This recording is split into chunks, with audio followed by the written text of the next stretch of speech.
fiscal year budget priorities work session for April the 8th, 2013 at 11 a.m. We are about 10 minutes behind, and I apologize for that. I would like to ask Commissioner Miller, Commissioner Miller to lead us in the invocation, and Commissioner Garner to lead us in the pledge to the flag.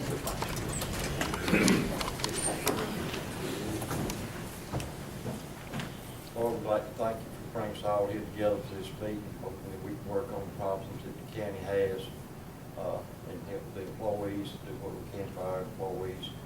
Thank you for the new senior building that you just opened up. And bless everybody here. Amen. Amen. Place the flag.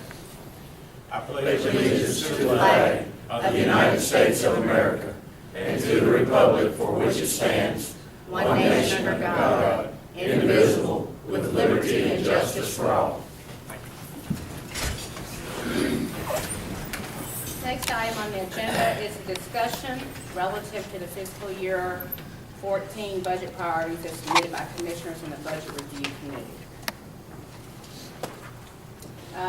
Gentlemen, you have a sheet that William has given you, and I'm not real sure. I'll let him explain to you how the tally is run based on what each commissioner submitted as their desires for what we wanted to see in the budget this year. As far as our priorities are concerned, the consensus numbers of votes, I'm assuming is from, This you is, explain that sheet for us, William. yes, ma'am. The top part of the sheet is just the Board of Commissioners, 1 through 5. So and we ask each of you to give us your top priorities. Like the first one, Chairman Flowers Taylor, no increase in taxes. 3 commissioners had that as a priority. That's how it got 3 votes. Other items on there got 3 votes, or no increase in taxes. Again, next on the item is cut cost without reducing services or utilizing fund balance. Some things like that. Then at the bottom you have the Budget Review Committee, and that's how many of these folks had those as their priority. Their top, number 4 was curbside pickup, number 4 was a cost of living adjustment, and number 4 is established funding for performance-based step increases. But we thought we'd bring these to you before you today. Let's see if we can get any consensus on maybe the top 3, top 5 for the fiscal year 14 budget as we start to finalize that budget. Any comments by any of the commissioners? Okay, well, I do have a couple of questions. William, could you give us a total, what the expected total is that we are going to be short on, in terms of revenue? You said that our expectation of what we're going to actually be bringing in is going to be somewhat less than what we had budgeted for last year. Depending on what the tax digest is, and we won't know that until August or September, we budgeted utilizing some fund balance this year. We will be short that amount because the board has said that they do not want to utilize any fund balance. So how much was that we used for fund balance last year? Is Jenna back there? How much? She does. Okay, well, Okay. that would be an important thing for us to know. I'll go get that, but it's really too early to tell on the revenue side. We're primarily working on the expenditure side with the departments right now, and with most of those, we are trying to hold them to last year's budget or decrease in budget, and some departments that's been possible, some departments that has not. So, did you give each department a certain percentage that you wanted them to try to bring their budget in? We did at the retreat. We asked for 3% less than last year at the County Commissioners Retreat, where everyone attended, and that's what we asked for. Some of them have been able to do that, some of them have not. I would think that in certain departments that would be The smaller departments like construction and maintenance, 75% of his department is salaries and benefits. And without laying someone off or doing something like that, reducing services, smaller departments, 1 and 2 and 3 people, 4 or 5 people departments really don't have anything left in their budget. We've cut so much over the years. Yeah, I can understand that. I want to preface why I asked this meeting to happen. Because every time that we get ready to do the budget, and we have our days that you bring the budget to the commissioners, and we decide what it is that we're going to do, who's going to get to keep whatever, a lot of times we end up going into the departments and taking funding from them that they have said to us they need to have. And I felt like if there were some input, some significant input from us prior to that time before everything is actually submitted to us as kind of what you hope is a done deal, that they would have a better idea. I had asked earlier on, I guess a month or so ago, to get a list, and I think everyone got that, of the amount of money it cost us in benefits, and did all of you guys get that? Because I was looking at some of the areas that we can cut in. Just as general information, we are one of the few counties in the state that has not had any reduction in force based on the economic factors. Two of the areas that I have big concerns with is when I came on 8 years ago, we decided then, because the budget was so bad, that we would decide with Park and Rec and with the Public Works Department that gas was so high and we really couldn't afford it, that instead of them cutting the grass on the right of way and cleaning the sides of the roads, that instead of doing that on a 2 weekly cycle, we would cut that cycle, make that a 4 weekly cycle. So consequently, the roads weren't getting cut as often, and not as many roads were getting cut as often, and we were finding a lot more trash on the road. Then at the a little bit further into those years, we decided that cycle was going to be 6 weeks. So that meant that the grass in the parks were only going to be getting cut every 6 weeks, and they were cutting back on the fertilizer and stuff like that. But our goal was to make sure that nobody lost their job. So as a commissioner, I feel like for me, I need to try to start looking, and I have been, and I've been in the minority on this quite a bit, is that when are we going to start looking at the taxpayers? When are we going to start looking at the fact that the taxpayers are all having to make cuts in their living expenses and in their budgets, but we're still kind of riding good? Go ahead, sir. Just as a point of clarification, whatever, I know we have not actually furloughed any employees, but we implemented, as a matter of fact, before I came on board, there was a hiring freeze implemented. So there actually has been a reduction in force in some departments, because if a position became vacant, they just didn't fill that position. So even though we have not furloughed per se or laid off employees, there has been a reduction in force in county employees. Just a matter of clarification. How many positions have there actually, other than the IT person, that has no longer been being filled? Several departments have positions, it's probably upwards of 20 that have been frozen and not filled. Okay, these are positions that have gone vacant, or that were already, because several of them were already vacant before we even got into this spot. Well, we implemented the hiring freeze in 2008. Okay. And since that time, everyone except public safety has not been allowed to rehire when someone left or things of that nature. And so that is a majority of those positions. Elected officials have cooperated with us, and appointed officials as well.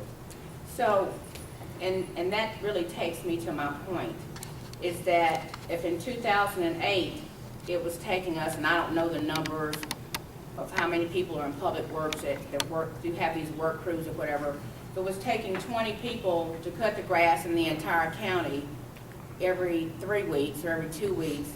Now, 4 years later, it's taking those same 20 people to cut the grass every 6 weeks.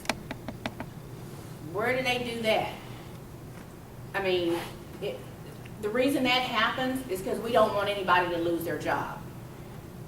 Does anybody understand that math? Why does it take the same 20 people to do this work that they were doing 4 years ago and for less time that they're doing every 2 weeks? Now it takes that same 20 people to do that work every 6 weeks. It's not those 20 people that the positions, it's not the 20 positions of the people that we haven't rehired.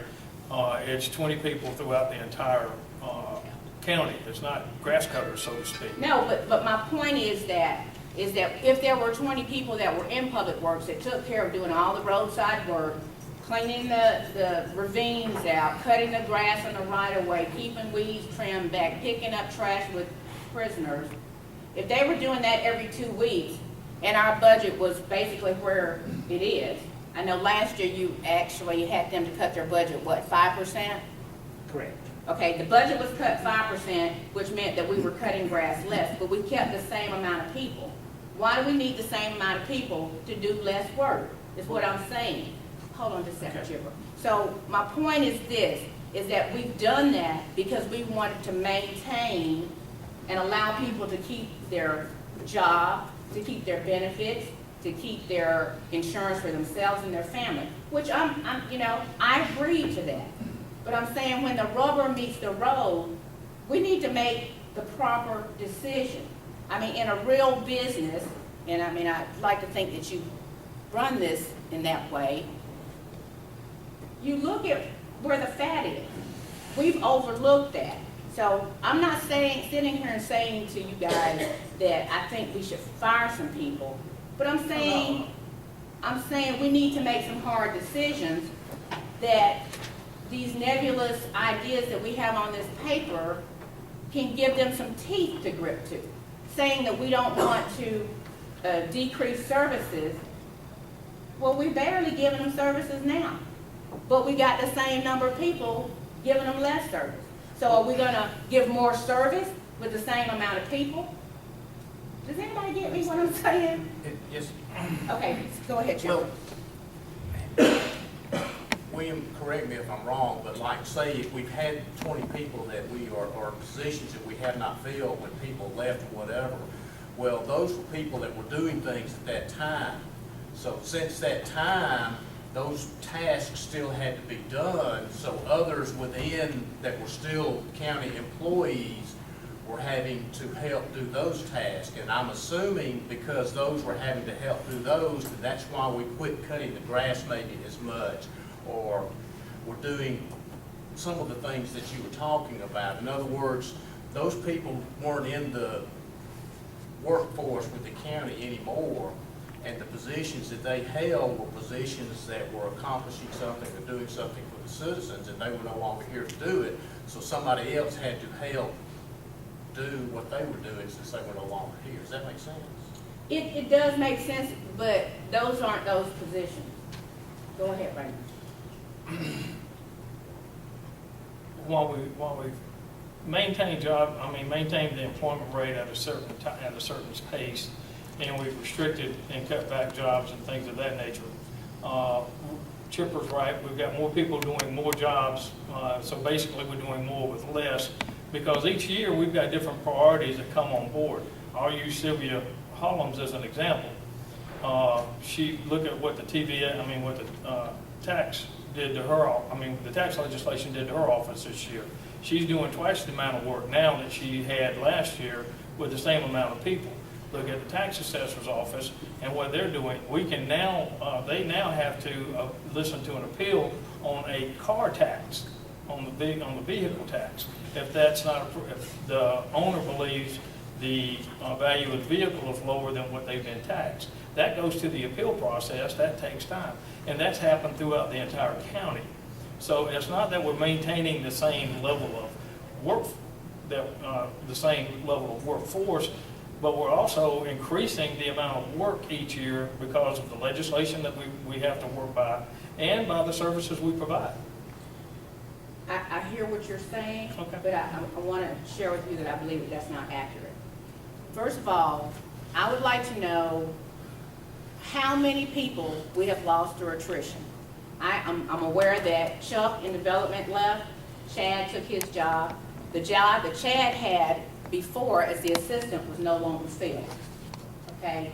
There was one person who retired in development, an inspector. His GIS is gone. his job, we could afford to let him go because we weren't doing as many inspections. We had hired 2 people because we thought the Sun City was gonna be just tearing it up and we needed people to inspect. And that since home building decreased, there really was just barely enough work. So it's not like we're doing more work in that case with less. In Sylvia's case, yeah, this tax law has just happened recently. And as an elected official, a constitutional officer, she can submit in her budget, if she can justify, that this is causing me to have this many more man hours to do this thing that they're asking us to do, so I submit that I need another person to work for me. So when you say to me that we're doing more work with less, I have to challenge that because I remember as being here that part of the reason that we decided that we were going to cut grass less and do less in the parks was because gas was so high. It had nothing to do with what you just said. So I'm trying to understand. I know at the time when the hiring freeze happened, there were many positions that hadn't been filled, but we were operating at a certain level. The grass was being cut every 2 weeks. We had the recycling center open 6 days a week. Public Works was out doing trims and filling holes and whatever else. So when you say that the work has increased, it truly hasn't because of the economic downturn. We're doing less road filling. We're doing less home inspections. We're doing less sewer connections and hookups and all that. So those things have offset that. So, I mean, I don't know every department that somebody has left in, but I can feel certain that the number of people that have left is not significantly enough to justify the statement that you made that we're doing more with less. Bill's doing more with less, and I stand by it. Noted. So that is why I asked for us to come to this meeting, because if we don't have what the real possibilities are, I don't want to come here and sit at this desk and then when you submit the budget and, you know, we don't know what the fund balance is. If the fund balance that we've been using is 2.7 million or 1.7 million, and that means that there's going to be a shortfall. When I say deficit, that's what I meant. If there's going to be that much of a shortfall, then we need to take that out of the budget. What we're going to do, start at the last minute trying to figure out what we're going to cut? I mean, are we going to look at the Parks and Rec budget and say, well, let's just take out $20,000 because we don't want to put fertilizer down on the ball fields, even though we've spent all these millions of dollars to do them. Or let's pay less for water to the city of Griffin because we don't want to water the ball fields. Or let's cut the grass less on the side of the road so it'll grow up and people can't see where the curb is.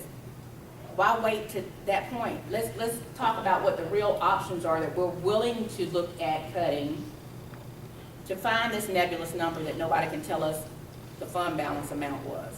So it would really be important if we could find that out. The county commissioners gave me 3 priorities for the budget at your retreat. Number 1, no increase in taxes. Number 2, you don't want to use fund balance. And number 3, you don't want to reduce service. We have been meeting with the department heads with that in mind. Now, if you want to change, I need to know, because that's what I was told at the retreat were the 3 priorities. So we're about No one is saying that we want to change that. We're questioning where are the places that we can help suggest that those changes be made. Because it doesn't matter what it is that you submit. If we don't vote for it, and you know for yourself that every time we come here and do this, we sit here and try to hash through what it is that you guys think that you can use. Actually, over the last 5 years, there's been very minimal changes in the budgets that have been proposed. We work very hard with the department heads and elected officials to meet your goals. And I'll be right back. I'm going to get the budget so I can tell you how much fund balance we're gonna And use. with that, I have a question as far as clarity is concerned, if that's okay. Kind of going back to what we were saying, in my understanding, the hiring freeze in 2008, correct? We've lost folks through attrition. Are we saying from that time since 2008 current that we haven't put anyone on since? We haven't, public safety has been exempt from that. Fire department, sheriff's department, and 911. Other than that, we've hired a couple here and there where we have smaller departments that have construction and maintenance. I think they had someone retire, I believe, over 20 slots that have not been filled. I'll be right back with the budget.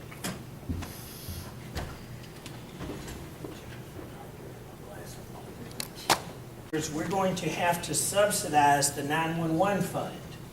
We have not had to subsidize the 911 fund in years because we have utilized the fees. There were a phase 1 fee and a phase 2 fee over the years. We were able to combine those into the budget. The law provided for several years that we had to keep them separate. Once phase 1 was implemented, once phase 2 was implemented, we were able to combine those into the budget, and we have utilized those over the past 3 years. Some other things, good news on the health insurance front, there'll be no increase there, but there is increase in the long-term disability. The pension, as you know, you have frozen the match to the pension, so we won't be doing that. In particular, you had mentioned Park and Rec. Park and Rec did cut back their fertilizer. They did cut back their maintenance. I believe they are down 2 people right now. And what you also don't realize is, I believe they have at least 1 person out who is on family medical leave. I found out during the jail budget that there are 5 people out in the jail on long-term family medical leave, and when that happens, we have to bring people in and pay them overtime. So we're dealing with things like that. Little things that are dealt with day to day that the board just doesn't, I have not made you aware of. I was not aware of those 5 in Sheriff's Department until we sat down with their budget. But little things like that. I know that there are 1, 2, 3 positions in the fire department that have not been filled. I believe tax commissioner has 2, clerk of court has 1, but I'll get you a complete listing of all those departments.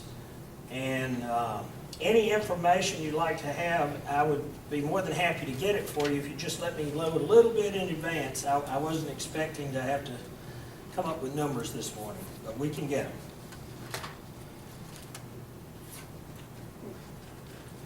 Well, what were you expecting to come up with? I didn't know what you had in mind, ma'am. Oh, Somebody brought this to my attention a couple of weeks ago. Back when we put these garbage things at the fire stations, they said that we put a 5-cent tax on alcohol, beer, to help run those things. Can you go back and check and see? And this fellow's pretty knowledgeable. I don't recall that, but we can research it. Would you research it to see? Because he's done said it to me 2 or 3 different A times. 5% tax. 5 cents. 5-cent tax. On all, 5 cents on what? on beer. Okay. I do not recall that. To operate the recycling centers. The recycling centers were built with SPLOST funds. Right? I'm trying to remember. I don't remember anything about a tax for operation, but we'll look it up. They were built with the 1996 SPLOST funds, so it'd have to be since then.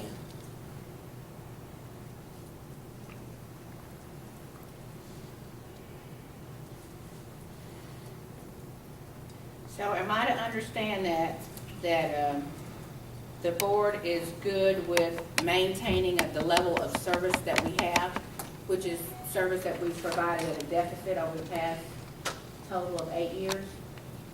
When I say that, Jake's not here, is he? no. Does anybody know how often it is that we're actually cutting the road, the right of way, or cleaning the side of the road? Takes about 6 weeks to get around, I believe. And there are crews assigned, Susan? I'm Susan Norton. from Come on Public up, Works. Susan, so we can hear you. It takes about 6 weeks for Public Works crews to get around the grass. And is that normal? Has it always been 6 weeks? No, it hasn't always been Okay, so how many people are we short in Public Works? I believe 2, if not 3, but I believe it is 2. But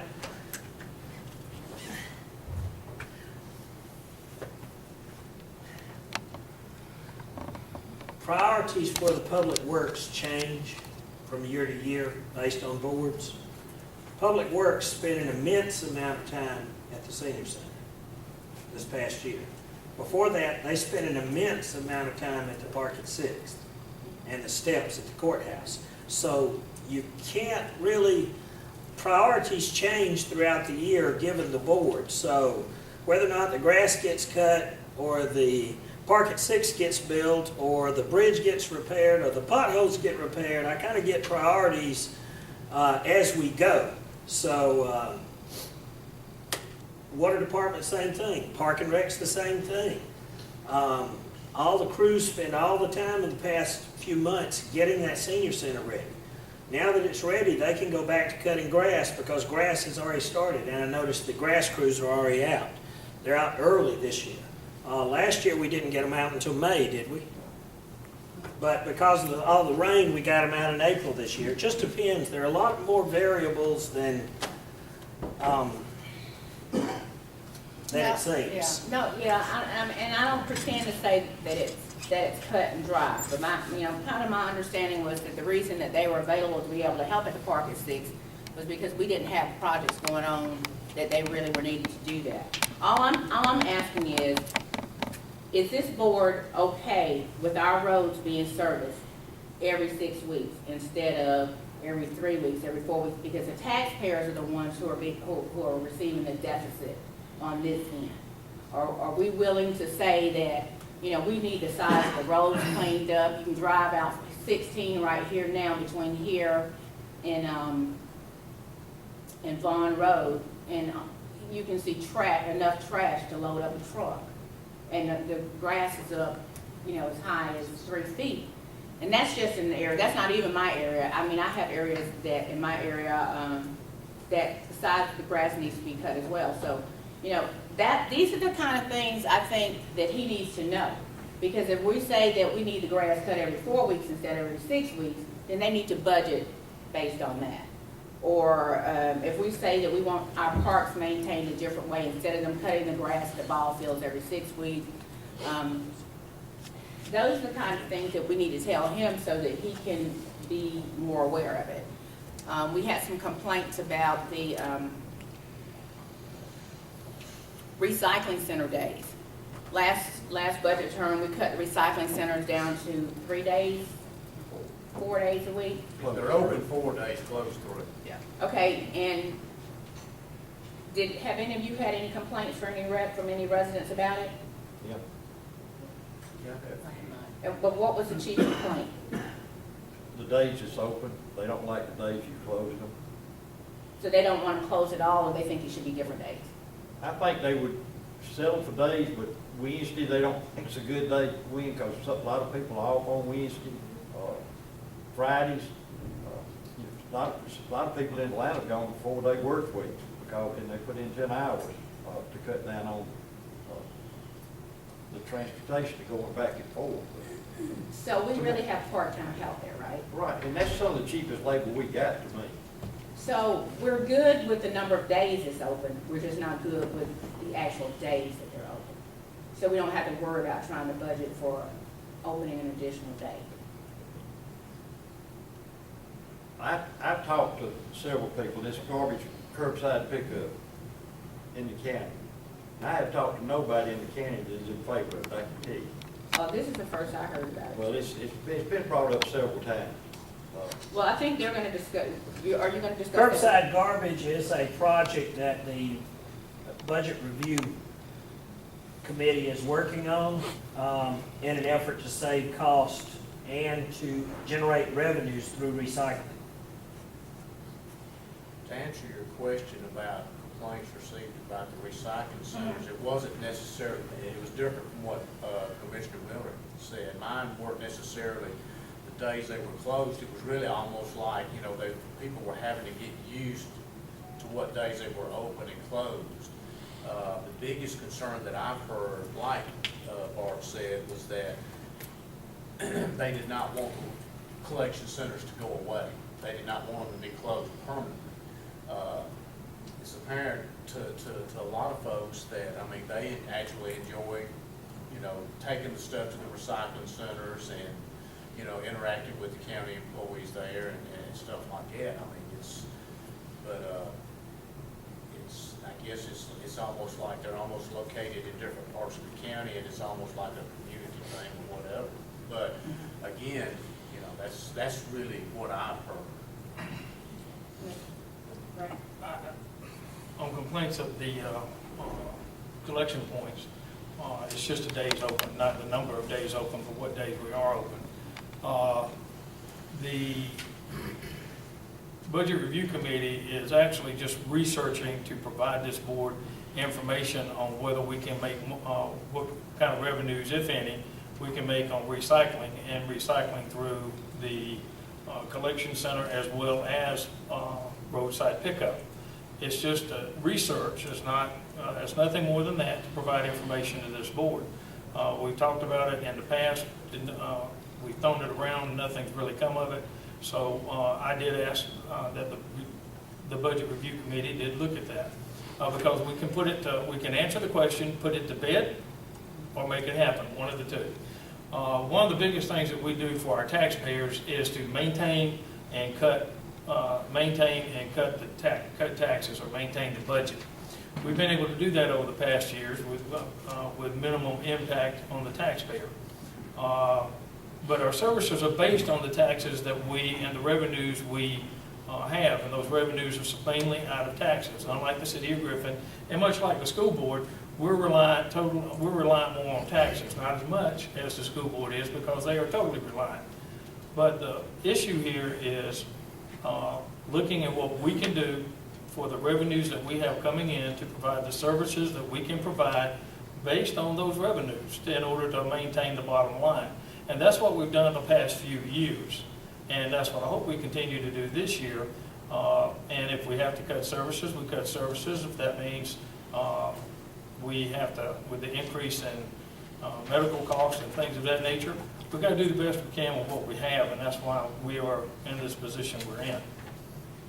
And Mr. Wilson, he's been very good with the budget in the past. I expect for the same thing, the same standard to be this year. Where we are informed, we can provide the information to our taxpayer, and do we make them all happy? No. But at the same time, we've made some major improvements and enhancements the past couple of years, painfully, but we've done that with the reassessment. We have everybody paying the proper amount of taxes for their proper homes now versus some people paying more and some people paying less, since we have not had a reassessment since 1967. When you look at things like that, yeah, we've had some holes to dig out of, and we're digging out of them. And we've had some challenges, but with those daily impacts, those factors affect the budget every day.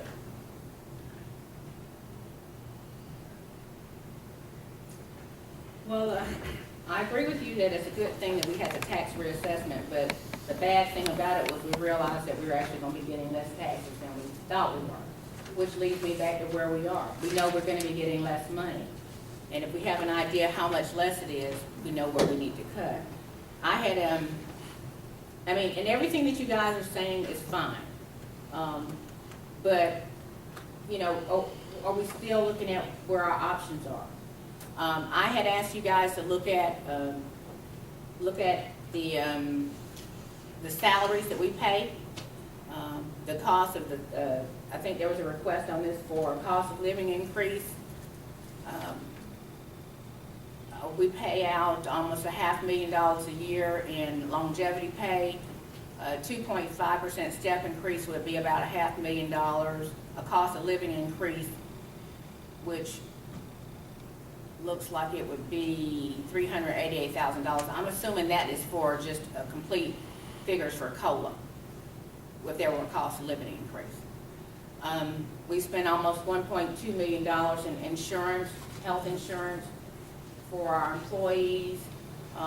That's not gonna go up this year. However, it is, their services, I mean, they're gonna be paying more in their deductible than they were. So, that's kind of a wash, but, you know, I'm just saying, look at some real areas. I see on here, there's one comment about, no furloughs, reduction in longevity pay. You know, unless we have some supposed real numbers, and I know William said that we used $328,420 in fund balance last year, but the shortfall that we had on the taxes for this year was how much, William, that we had to take out of the insurance benefit fund? Around 700,000. So I think, and I don't know what you guys think, that it would be accurate for us to expect that we would be getting basically about the same thing. If everybody who paid their taxes last year paid them the way they paid them this year based on the assessment. I mean, is that what happened? So $1 million, roughly $1 million less in tax revenue than was budgeted. Yes, ma'am. Okay. Madam Chair, how many appeals do we still have out, William, closer? They have gotten those down, and they have transferred the first batch of appeals to the clerk of court last week. So I believe they're down to less than 2,000. So those are 2,000 tax bills that have not been paid. Well, they were paid at 85%. When you appeal your taxes, they're paid at 85%. And then once it's settled, either up or down, if it's settled within that 15%, you're okay. If it's, you know, if the county's owed more, we get paid more. If they decide less, then a refund is made to the property owner through the tax commissioner's office. You made a comment about us putting a freeze on the pension. Yes, ma'am. Several years back, our current pension, we have a 1% DB, which is a defined benefit plan that pays 1% per year. We also have a 401A plan. If the county employee, and this is the matching portion, if the county employee puts a percentage in deferred comp, the county matches that 50 cents on the dollar. This is the part that's been frozen. So if a county employee put 8% in their deferred compensation, the county would put 4%. 1% of that goes to the defined benefit, 3% of that goes to the 401A, and then an additional 3% is the match. 4% is the match on top of that. But we have frozen that match, so right now the county is paying roughly 4%. We froze our defined benefit program, older defined benefit program. There are several employees that are covered by that, and that's what that basic 4% cost goes for. 1% DB, 3% to cover the old pension plan and the 401A. Okay, and what kind of match are we providing to, are we matching any money now to the pension? Are we putting money in the pension? We put a little bit over 4% per year, yes, ma'am. We're not matching anything now. The Right, match but was- we're putting 4% of their annual salary into a pension, correct? Yes, ma'am. That they're not participating in or providing any match for. No, ma'am. The current pension plan does not require a contribution by the employee.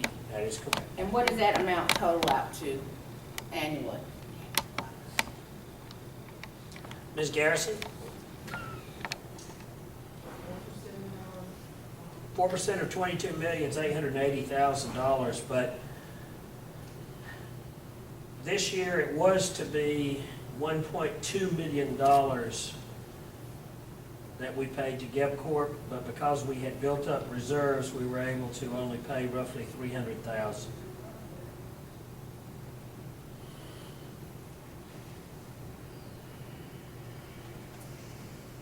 That's where we got the savings in tax revenues, in tax shortfalls. So that was the money that was being paid into the pension. So basically, in order to keep that going, we should be putting about $880,000 a year. Minimum, yes, ma'am. But there's an actuarial report that's done every year on that, and we'll be getting that towards the end of the year.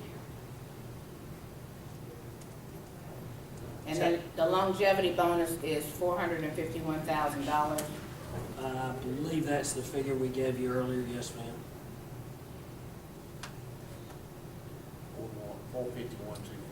Yeah, 451, 250. And that's been the trend pretty much every year?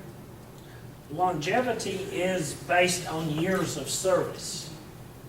As people gain more years of service, it increases. 451,000 is what it was last year. 10 years of service is 1,500, 15 years is 2,000, and 20 more years is 2,500.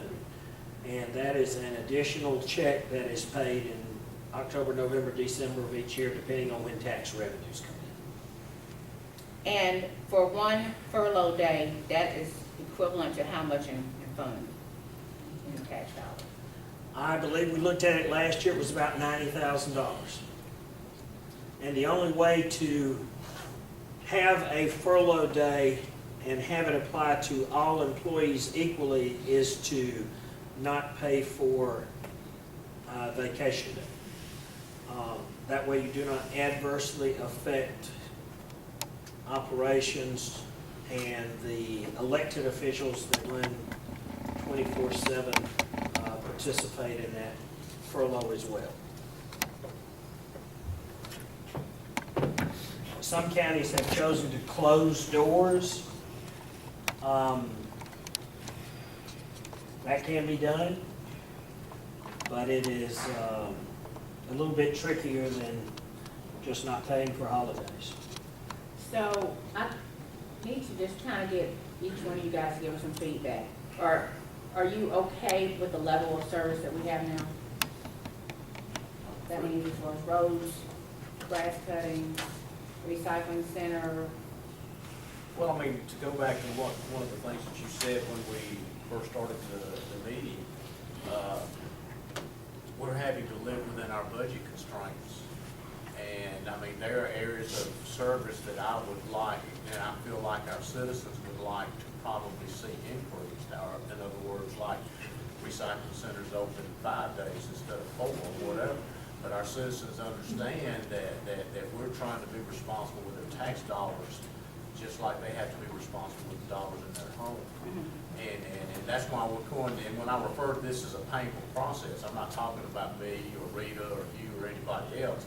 It's the whole budget process, just like we have to try to figure out in our homes. That's why this is a painful process, because what services do you want to impact? And when I say services, I'm not, and I love our employees, I came from that group, but I'm talking about the service that we provide to the citizen and not those employees. But we are pretty much operating county services now at a minimum level, system-wide. And it's really hard, at least at this point, and to kind of go back to budget priorities and making adjustments. William mentioned the Park at 6 and the courthouse steps and things like that. Some of those things are hard to predict. And when those things come up, and we as a board, representatives of our citizens, see that this is something that we need to take care of now, we may at that point in time have to realign the budget. We hope we never have to do anything like that, but if we feel like it's in the best interest of our citizens, say if it's in October and the budget is already set, and we see this is something that we need to take care of, or this unexpected event took place or whatever, at that point in time, we may have to make adjustments in the budget for that. It would be much better if we're gonna have to cut any more in services to be able to do it at this point in time, or as we're starting to move into the budget. But if we don't, that does not mean it cannot happen 6 months into the year. We may have to look at that point in time. The revenues are not gonna be there. We're gonna have to make adjustments now. So, that's, So, if I hear you correctly, we're operating, our service level is at the minimum that it can possibly be, so absolutely no cutting of service. No desire at this time to increase service. Because I don't see, I mean, there are areas of service that I would love, and I think our citizens would love to see us be able to increase, but just like those citizens are having to, at their homes right now, not do certain things that they want to do, there's certain things that we feel like we want to do for our citizens, we just can't do right now because we don't have the money. That's just the way it is, so, I agree. Yeah, I agree, too. I don't think that we need to increase service. You know, looking at our taxpayers and what they're paying out, I think we obviously need to put them first. So there are gonna be some folks that want the services increased that we just can't do. And if we're already at a minimal, then we need to work with what we have. And maybe even consider possibly less, you know, if that's what it takes. Commissioner Wright. That was my number one priority, was no reduction in service. We stay where we are.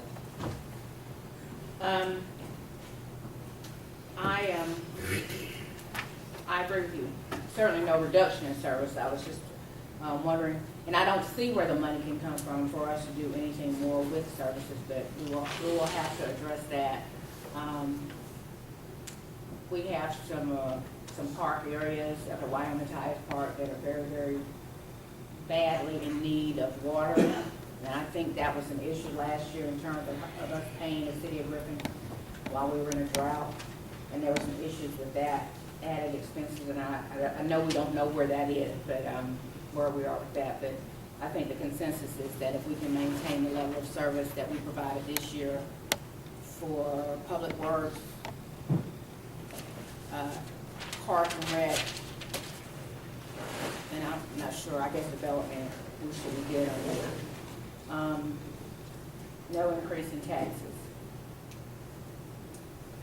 If we had a real hard number that could tell us where we're gonna be, whether it's a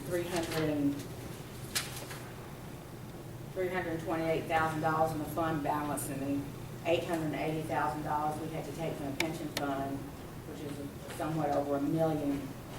If that were a real number for us, then we could look at what we got and say, how can we back out? Where are we gonna back out $1 million? well, and with the way the budget process works, and this is not anybody's fault, it's just the way everything is set up with the fiscal year and the planning and the collection of taxes and stuff like that. So much of it is so hard to predict. I mean, we have to set our budget before we actually know what our revenues are gonna be. And that's, I mean, we can have an idea, but that idea can shift one way or the other, several $100,000. And I mean, all we can do is base it on last year's, but because we've been going through the revaluation, we're not sure what those numbers are gonna be, and we know what shortfall we had last year, so it's really hard to try to get a firm number. But, I mean, It'd be great. but I'm just saying, do you agree or disagree that these are real numbers that we have, that are the evidence from last year? I mean, what we ended up having to pay to balance the budget, rather than to take money out of the fund, this $880,000 out of the fund balance, and then the $328,000. So if we just base that expectation on that much of a shortfall, because I think our goal is that if we do get these revenues later on, that will only help to boost the fund balance, because right now, I think we're operating at just a several weeks amount of fund balance, which means that that's our emergency fund.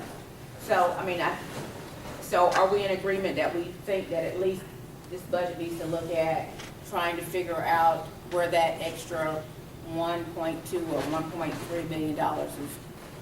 Well, that's why the budget is approximately 40 million, and that's why during the retreat, we said 3% is 1.2 million. So that's what we had asked for, and that's what we're going through each department with now to see what can cut. Because that 1.2 million that we talked about, $40 million budget, 3% is that 1.2 million. So we've got to try to get it somewhere. Well, I mean, and like you said earlier, particularly when you're looking at our small departments, I mean, there's really nowhere that they can cut. But I don't know that there are many citizens out there that want us to close down the fire station that's in their part of the county, or ask the sheriff not to patrol their part of the county, or you know, not to have court services and things like that, you know, I mean, it's, you know. Well, you can't really do a cross-board cut because everybody, some people are just at the minimum already. So, you know, you can say, tell me what you can cut, and if there's nothing that you can cut, there's nothing that you can cut. But I'm just saying,